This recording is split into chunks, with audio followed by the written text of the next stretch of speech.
What happens if you drop out of high school in the US? I've heard awful things, maybe exaggerations, but who knows, most tell me they end up on the streets. Rarely anyone gets to go up the financial ladder. So is it true? This is highly dependent on the person and their circumstances, but it isn't uncommon for them to enter the workforce and then later attain their GED and go from there. It isn't ideal, but it isn't always a death sentence like the trope in entertainment. To clarify for foreigners who might not know, a GED is basically a high school diploma equivalent that you can earn later in life. For further context, GED stands for Graduate Equivalent Degree, with graduate meaning high school graduate, not the level of college degree in between undergrad and doctoral. I read that there are 3 things that you can do to drastically increase your probability of having a decent paying job and actually owning a home one day. Graduate high school, not a GED, graduate high school. Do not have children out of wedlock. Wait until you are in a committed and mature relationship to add the stress and expensive children.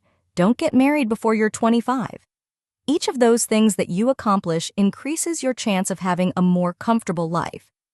Children in wedlock is a huge problem. And I don't mean that in a moral or religious way. Children are an enormous financial burden people too easily take on in their life, and the child's implode. I'd agree with everything except the last one. Most of the couples I know who married young went on to be quite successful, mainly because they weren't focusing or worrying about dating anymore. Statistically, they'd be unusual. I'd bet that statistically most people aren't successful. And some people view having a young family is all the success they ever wanted. Also, don't divorce. It's one of the most financially devastating things you can do. So make very sure you marry the right person. Make sure you're on the same page about all the important things, and make sure you grow together, not apart. No, isn't it general equivalent diploma, equivalency, or earlier, depending on the state?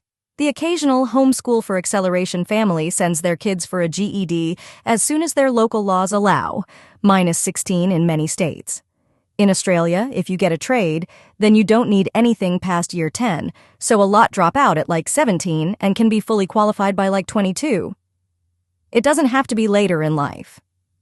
I dropped out of high school and took the GED at 17 because the college that accepted me required it if I didn't want to wait another year to graduate. It was so laughably easy, I wish I took it years before. I remember one of the questions was identifying the United States on a map of North America. Yeah, my mom has her GED because I exist and has been a manager at an assisted living facility for years. Definitely not a death sentence. Nothing. I dropped out. Went back and finished it a few years later, went to college, had a career, married, and now we live a great life. I dropped out to do my sport competitively, and several of my teachers and my mom supported the decision. Got my GED, eventually went to college, and I have a wife, a family, and have a great career. No one has ever asked to see my HS diploma. I worked as an admin assistant to recruiters, and they didn't even care. There was no verification on the high school at all. I tell people, you can probably just lie. The only way it matters is if you're enrolling in post-high school education or like the military or something, I would think. Jobs aren't checking.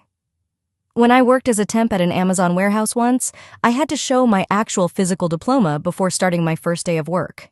Jesus, it would take less time to go register for the GED and take the test than it would for me to track down a physical copy of my high school diploma. My college and med school diplomas are on the wall. I haven't the first clue where my HS diploma is. Were you fresh out of high school?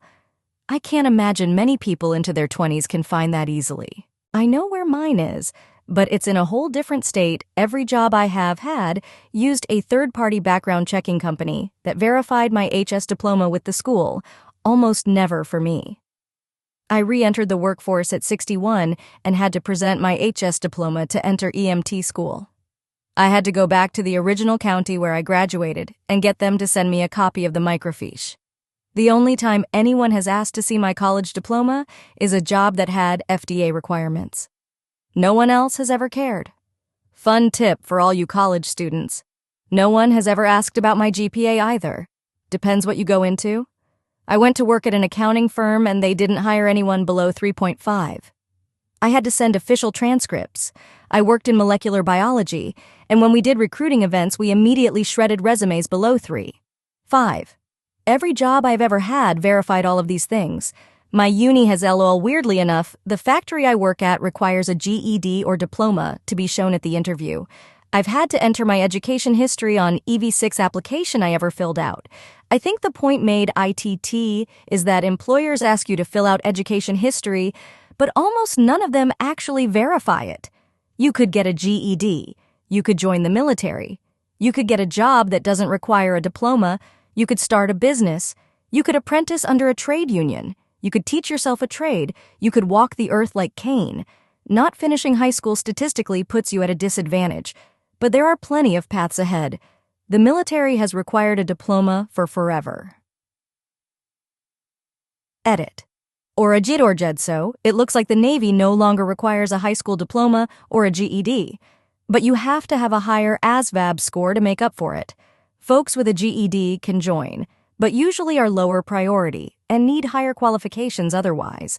Took this route, it's a lot more difficult when enlisting with neither a diploma or a GED.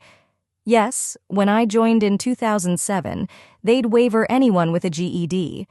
I assume it might limit your MOS options, but it certainly wasn't a barrier to entry. I'd be surprised if it's much different today.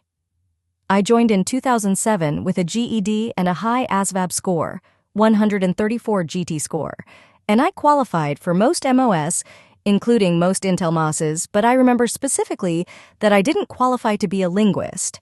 I'm guessing it's because the language school, DLI, has such a high failure rate and that they don't want to put people in that have a history of dropping out of schools.